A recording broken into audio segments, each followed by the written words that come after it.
ദൈവപൈതലെ, ആ വേദനയിലായിരിക്കുന്ന നമ്മുടെ സഹോദരങ്ങൾക്ക് വേണ്ടി, അഴിഞ്ഞുകൊണ്ടിരിക്കുന്ന ഈ ലോകത്തിന് വേണ്ടി, ദേശത്തിന് വേണ്ടി പ്രാർത്ഥിക്കേണ്ടത് നമ്മുടെ കടമയാണ്.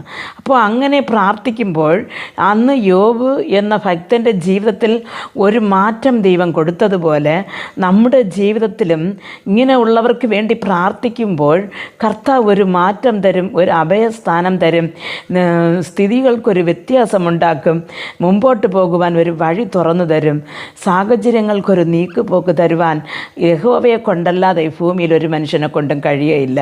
നമ്മെ സഹായിക്കുവാൻ ആകാശത്തിന് കീഴെ ഭൂമിക്ക് മീതെ യഹോവ എന്ന ഒരു നാമമല്ലാതെ വേറെ ഒന്നുമല്ല. അതുകൊണ്ട് നാം കർത്താവായ യേശുക്രിസ്തുവിൽ വിശ്വസിച്ചുകൊണ്ട് പിതാവിനോട് നാം യാചിക്കുന്നത് എന്തും ചെയ്തു തരുവാൻ പ്രിയ കർത്താവ് നമുക്ക് സന്നദ്ധനായി കൂടെ ഇരിക്കുമ്പോൾ നാം ഭയപ്പെടാതെ നാം നമ്മുടെ അഭയാചന